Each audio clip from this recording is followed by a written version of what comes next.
Hello friends, आप देख रहे हैं YouTube channel chemistry with car. आज के लेक्चर में हम देखेंगे हेलो एल्केन। इनफैक्ट एनसीईआरटी की बात करें तो एनसीईआरटी में चैप्टर का नाम है halo alkane and hello arene. Hello arene बोलते हैं एराइल हैलाइड को और हेलो एल्केन बोलते हैं एल्काइल हैलाइड को। हमने पिछले लेक्चर में हेलो एरीन कंप्लीट कर लिया था, तो अब हम पढ़ेंगे हेलो एल्केन को। हेलो एल्केन चैप्टर स्टार्ट अभी हम कर रहे हैं। अगर एनसीईआरटी में तुम देखोगे तो फर्स्ट पेज में कुछ ऐसे कंपाउंड के बारे में डिस्कशन है जो डे टू डे लाइफ में यूज किया जाता है। इन कंपाउंड्स के बारे में अगर बात करें तो ये कंपाउंड अभी के टाइम में, मतलब आज का जो ट्रेंड है नीट का, एडवांस का और मेन का, इसके लिए ये बहुत ही ज़्यादा इंपॉर्टेंट हो जाता है। क्योंकि अभी के टाइम में हो क्या रहा है, कई सारा टर्म, कई सारा कंपाउंड का नाम, कई सारा कंपाउंड का प्रॉपर्टी एनसीईआरटी से एज इट इज कॉपी करके पूछ दिया जाता है। तो ऐसे टाइम में एनसीईआरटी के हर एक कंपाउंड के बारे में जानना चाहिए और याद रखना चाहिए।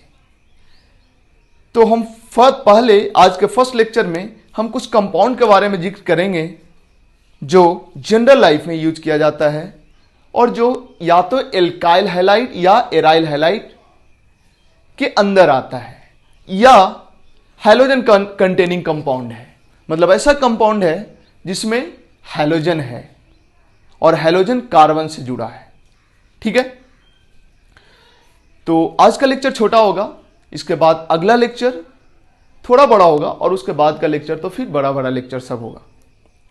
आज के लेक्चर बायोलॉजी स्टूडेंट्स के लिए तो इंपॉर्टेंट होगा ही, इंजीनियरिंग स्टूडेंट के लिए भी इंपॉर्टेंट होगा और इंजीनियरिंग स्टूडेंट्स को देखना ज़्यादा जरूरी है क्योंकि कुछ बायोलॉजिकल टर्म्स आएगा जो मेडिकल वालों को तो समझ आ जाता है, इंजीनियरिंग वालों को दिक्कत होता है।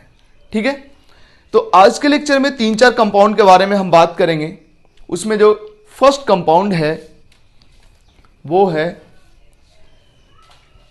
क्लोरमफेनिकॉल। क्लोरमफेनिकॉल ये हैलोजन कंटेनिंग कंपाउंड है, मतलब इस कंपाउंड के अंदर हैलोजन है। क्लोरमफेनिकॉल ये बेसिकली एंटीबायोटिक है। क्लोरमफेनिकॉल एंटीबायोटिक है। एंटीबायोटिक इसको बोलते हैं। Antibiotics are medicines that help stop infections caused by bacteria। Bacteria के कारण जो इन्फेक्शन होता है उस इन्फेक्शन को स्टॉप करने के लिए जो मेडिसिन लेते हैं उसी को हम बोलते हैं एंटीबायोटिक। ठीक है, बैक्टीरिया के कारण जो इन्फेक्शन होता है उस इन्फेक्शन को स्टॉप करने के लिए जो मेडिसिन लेते हैं उसको बोलते हैं हम एंटीबायोटिक। क्लोरमफेनिकॉल एक एंटीबायोटिक है और ये बेसिकली कोई भी एंटीबायोटिक, कोई भी मेडिसिन होता क्या है, एक कंपाउंड होता है। तो क्लोरमफेनिकॉल एक कंपाउंड है, एक एंटीबायोटिक है जिसका ये स्ट्रक्चर होता है। इसमें 2 कायरल कार्बन है। इसका molecular formula C11H12Cl2N2O5। Chlorine containing है, हैलोजन है इस कंपाउंड में। क्लोरमफेनिकॉल एंटीबायोटिक है। इसका यूज किया जाता है treatment of typhoid fever. Typhoid fever के ट्रीटमेंट में यूज किया जाता है, प्लेग के ट्रीटमेंट में यूज किया जाता है, कॉलेरा के ट्रीटमेंट में यूज किया जाता है। 3 डिजीज हमने बताया, बट तुम्हें टाइफाइड फीवर जरूर याद रखना चाहिए। क्यों याद रखना चाहिए? क्योंकि कुछ दिन पहले मेरे को टाइफाइड हुआ था। ऐसा नहीं है, टाइफाइड फीवर इसलिए याद रखना चाहिए क्योंकि एनसीईआरटी टाइफाइड फीवर लिखता है, ये दोनों नहीं लिखता है। तो ये दोनों याद रहे तब भी ठीक है, नहीं याद रहे तब भी ठीक है, बट ये याद रखना जरूरी है कि टाइफाइड फीवर के ट्रीटमेंट में क्लोरमफेनिकॉल एंटीबायोटिक का यूज किया जाता है। स्ट्रक्चर याद रहे तब भी ठीक है, नहीं याद रहे तब भी ठीक है। ये एनसीईआरटी में नहीं दिया है तो ये पूछा जाने का चांसेस कम है, लेकिन एनसीईआरटी से बाहर निकल के आउट ऑफ सिलेबस जाके भी नीट, मेन, मेन का तो कम चांस होता है, बट नीट और एडवांस पूछता है। तो अगर स्ट्रक्चर भी याद रखो तो अच्छी बात है, नहीं याद रखो तब भी कुछ ज़्यादा दिक्कत नहीं है, क्योंकि इस स्ट्रक्चर को याद रखना भी इतना आसान नहीं है। तो क्या याद रखना, क्लोरमफेनिकॉल एंटीबायोटिक है जिसका यूज टाइफाइड फीवर में, टाइफाइड फीवर के ट्रीटमेंट में किया जाता है। और एक और चीज, जो क्लोरमफेनिकॉल है जो लैब में नहीं बनाया जा सकता, या ये बोल सकते हो कि ये मैन मेड नहीं होता है, ये मैन मेड नहीं होता है, produced by soil micro organism. ये सॉइल माइक्रो ऑर्गेनिज्म के द्वारा बनाया जाता है। मतलब कोई केमिकल रिएक्शन करा के तुम क्लोरमफेनिकॉल नहीं बना सकते कि ऐसा दो चीज मिला है, दो केमिकल चीज, दो रिएजेंट मिला है और ये बन गया। इनफैक्ट इसको बनाने के लिए सॉइल माइक्रो ऑर्गेनिज्म का हेल्प लेना पड़ता है। ठीक है, क्या इंपॉर्टेंट हुआ, क्लोरमफेनिकॉल एक एंटीबायोटिक है जिसका ट्रीटमेंट, जिसका टाइफाइड फीवर के ट्रीटमेंट में यूज किया जाता है, और ये बनाया जाता है, ये बनाता कौन है, produced by soil micro organism. Antibiotic क्या होता है, बैक्टीरियल इन्फेक्शन को स्टॉप करने के लिए जो मेडिसिन यूज किया जाता है वो होता है एंटीबायोटिक। सेकंड कंपाउंड जो आज का एक और चीज इसमें देखोगे तो इसमें दो कायरल कार्बन है, एक ये कायरल कार्बन है, एक ये कायरल कार्बन। ठीक है, ऑप्टिकली एक्टिव कंपाउंड होता है क्लोरमफेनिकॉल।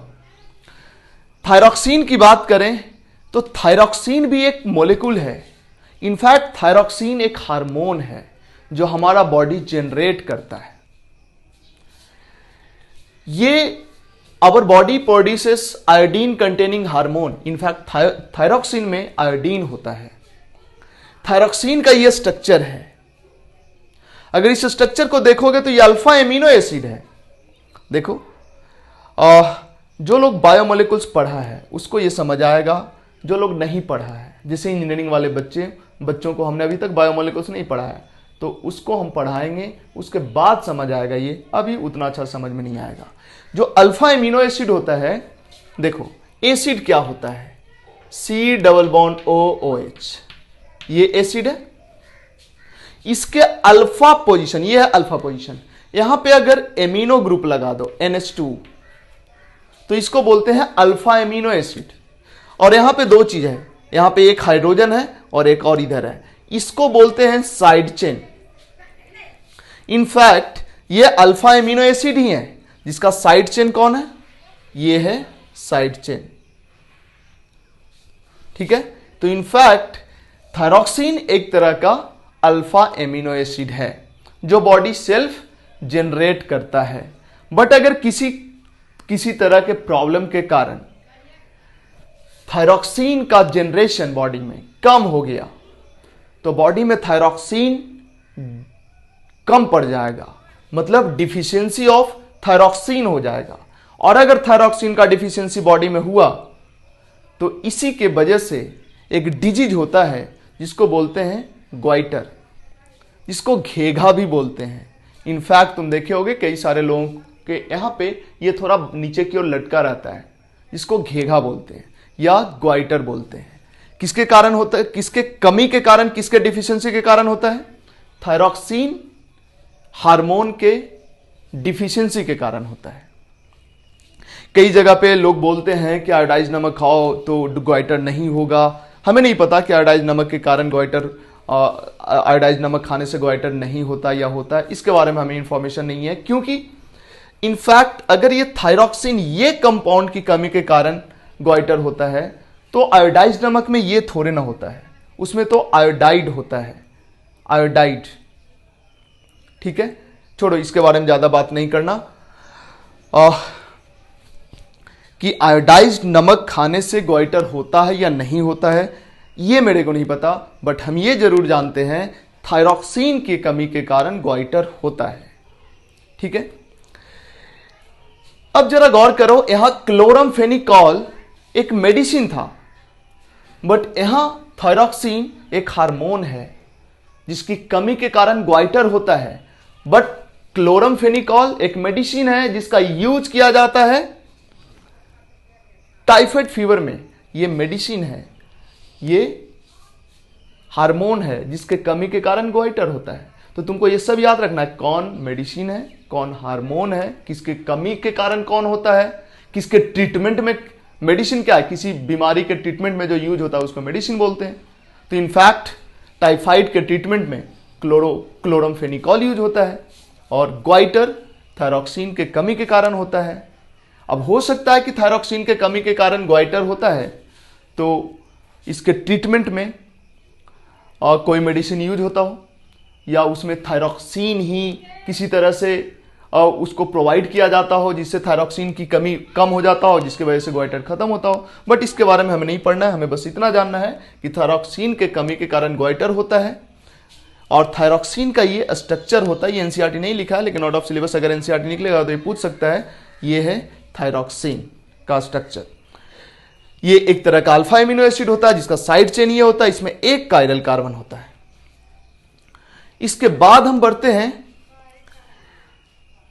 क्लोरोक्वीन के तरफ। क्लोरोक्वीन आजकल बहुत ही ज्यादा चर्चा में है क्लोरोक्वीन। क्यों?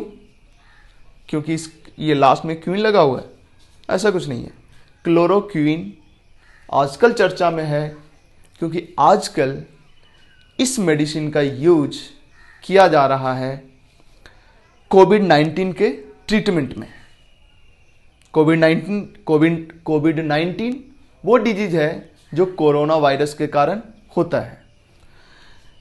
इनफैक्ट क्लोरोक्वीन एक सिंथेटिक हैलोजन कंपाउंड है, मतलब ये हैलोजन कंपाउंड है, इसके अंदर हैलोजन है, आर्टिफिशियली बनाया जाता है। इसका यूज मलेरिया के ट्रीटमेंट में किया जाता है। बट इधर कुछ दिनों से जो कोरोना वायरस का चक्कर है, कोरोना वायरस का इन्फेक्शन है, कोरोना वायरस के इन्फेक्शन के कारण जो डिजीज हुआ है उसको हम कोविड-19 बोलते हैं। इसका अभी तक मतलब आज जब हम वीडियो रिकॉर्ड कर रहे हैं अभी तक कोई इसका वैक्सीन नहीं आया है। बट अभी तक जो यूज किया जाता है मेडिसिन कोविड-19 के ट्रीटमेंट के लिए वो उन मेडिसिन में से एक क्लोरोक्वीन भी है। मतलब हम ये बोल सकते हैं कि क्लोरोक्वीन मलेरिया के ट्रीटमेंट के लिए यूज किया जाता है एंड कोविड-19 के ट्रीटमेंट के लिए यूज किया जाता है। मलेरिया के ट्रीटमेंट के लिए यूज तो किया ही जाता है, कोविड-19 के ट्रीटमेंट के लिए कब तक यूज किया जाएगा ये नहीं पता। क्या पता 2 दिन बाद 10 दिन बाद कुछ ऐसा हो जाए कि नहीं ये जो कोविड-19 के ट्रीटमेंट में क्लोरोक्वीन यूज किया जा रहा है इससे बढ़िया कोई मेडिसिन आ गया, इसका कोई साइड इफेक्ट हो। क्योंकि अभी कोई ऐसा नहीं है कि मतलब कोविड-19 का कोई मेडिसिन आ गया, ऐसा कुछ नहीं है। हिट एंड ट्रायल बेसिस पे लोग कोई मेडिसिन दे के और ट्रीटमेंट कर रहे हैं इसका। तो हो सकता है आगे चल के कोविड-19 के ट्रीटमेंट में जो क्लोरोक्वीन यूज किया जा रहा है इसको बैन कर दिया जाए, मतलब कोविड-19 के ट्रीटमेंट में क्लोरोक्वीन का यूज ना किया जाने लगे। लेकिन आज तक अभी तक तो किया जाता है। क्लोरोक्वीन सिंथेटिक हैलोजन कंपाउंड है, मलेरिया के ट्रीटमेंट में यूज किया जाता है एंड कोविड-19 के ट्रीटमेंट में यूज किया जाता है। इसका स्ट्रक्चर ये है। अगर इसमें कायरल कार्बन की बात करो तो इसमें एक कायरल कार्बन है, ये कार्बन कायरल है, ठीक है। इसके बाद एक और कंपाउंड के बारे में हम बात करें, इसको बोलते हैं हैलोथेन। इनफैक्ट हैलो प्लस इथेन है ये, जिसको हैलोथेन बोलते हैं। देखो ये 2 कार्बन है मतलब इथेन, और यहां पे इस कार्बन पे 3 फ्लोरीन और इस कार्बन पे 1 हाइड्रोजन, 1 क्लोरीन, 1 ब्रोमीन। क्या हो गया? C2HBrClF3। इसी कंपाउंड को बोला जाता है हैलोथेन। इसका यूज किया जाता है एज ए एनेस्थेटिक। एनेस्थेटिक क्या है? एनेस्थेटिक जब किसी आदमी को या किसी पर्सन का सर्जरी किया जाता है तो उसको बेहोश करने के लिए यह मेडिसिन यूज किया जाता है। कौन? हैलोथेन, ठीक है। अब इसका फॉर्मूला तुमको याद रखना चाहिए। हैलोथेन का फॉर्मूला याद रखना आसान तो है। इसके अलावा भी कुछ और कंपाउंड है एक कंपाउंड और है जिसका एनसीईआरटी जिक्र किया है बट उसके बारे में डिटेल कुछ नहीं लिखा है, वो है फ्लोरीन कंटेनिंग कंपाउंड। एक है फ्लोरीन कंटेनिंग कंपाउंड, एक कंपाउंड है जिसमें ढेर सारा फ्लोरीन लगा होता है। उसका use as a blood substituent भी किया जाता है। Potential blood substituent, potential blood substituent मतलब ब्लड, बॉडी में जो ब्लड होता है उसके सब्स्टिट्यूएंट के फॉर्म में यूज किया जाता है। एक कंपाउंड है जिसमें ढेर सारा फ्लोरीन लगा होता है बट उसके बारे में उतना जानना नहीं है, बस ये जान लो पोटेंशियल ब्लड सब्स्टिट्यूएंट का मतलब होता है कि ब्लड के जगह पे जो केमिकल यूज किया जाता है, ठीक है, उसी को पोटेंशियल ब्लड सब्स्टिट्यूएंट बोलते हैं। पोटेंशियल ब्लड सब्स्टिट्यूएंट बनाने में भी हैलोजन का यूज किया जाता है। हैलोजन में वहां पे फ्लोरीन यूज होता है, ठीक है। तो तुम्हें यह जानना चाहिए कि इतना कुछ हमने बोल दिया, इसमें कितना कुछ तुमको याद रखना चाहिए वो जरा गौर करना। तुम्हें याद रखना चाहिए क्लोरोफेनिकॉल एक एंटीबायोटिक है जिसको टाइफाइड फीवर के ट्रीटमेंट में यूज किया जाता है, जिसको सॉइल माइक्रो ऑर्गेनिज्म प्रोड्यूस करता है, मतलब मैन मेड नहीं है ये। इसको कौन प्रोड्यूस करता है? सॉइल माइक्रो ऑर्गेनिज्म प्रोड्यूस करता है। क्या क्या हो गया? क्लोरमफेनिकॉल एंटीबायोटिक है, टाइफाइड फीवर के ट्रीटमेंट में यूज किया जाता है और ये प्रोड्यूस किया जाता है सॉइल माइक्रो ऑर्गेनिज्म के द्वारा। दूसरा कंपाउंड थायरॉक्सिन है जो एक तरह से हार्मोन है जो बॉडी के अंदर सेल्फ जनरेट होता है। अगर किसी वजह से इसका जनरेशन रुक गया या ये कम बनने लगा तो बॉडी में थायरॉक्सिन का डिफिशियंसी हो जाता है, जिसके वजह से ग्वाइटर डिजीज होता है। थर्ड कंपाउंड, अच्छा, ये जो थायरॉक्सिन है एक तरह का अल्फा एमिनो एसिड है। इसी तरह से जो थर्ड कंपाउंड है क्लोरोक्विन, जो सिंथेटिक हैलोजन कंपाउंड है, मतलब ये हैलोजन कंटेनिंग कंपाउंड तो सब है, इसको बनाया जाता है, मैनमेड कंपाउंड है। इसका यूज किया जाता है मलेरिया के ट्रीटमेंट में और कोविड-19 के ट्रीटमेंट में। एक और कंपाउंड है हेलोइथेन या हेलोथेन। हेलोथेन का यूज किया जाता है एज ए एनेस्थेटिक, मतलब जब किसी पर्सन का सर्जरी किया जाता है तो उसको पेन ना हो इसलिए उसको बेहोश किया जाता है। तो बेहोश करने के लिए जो मेडिसिन यूज किया जाता है उसको हम एनेस्थेटिक ड्रग्स बोल सकते हैं या बोलते हैं। तो basically as a anaesthetic use किया जाता है हेलोइथेन को, ठीक है। फिर से एक बार हम बोले क्लोरमफेनिकॉल एंटीबायोटिक है, टाइफाइड फीवर में यूज किया जाता है, सॉइल माइक्रो ऑर्गेनिज्म द्वारा बनाया जाता है। थायरॉक्सिन हार्मोन है जिसकी कमी के कारण ग्वाइटर डिजीज होता है। थायरॉक्सिन एक तरह का अल्फा एमिनो एसिड है। क्लोरोक्विन सिंथेटिक हैलोजन कंपाउंड है, मलेरिया के ट्रीटमेंट में यूज होता है, कोविड-19 के ट्रीटमेंट में यूज होता है। और हेलोइथेन या हेलोथेन एक तरह का एनेस्थेटिक है।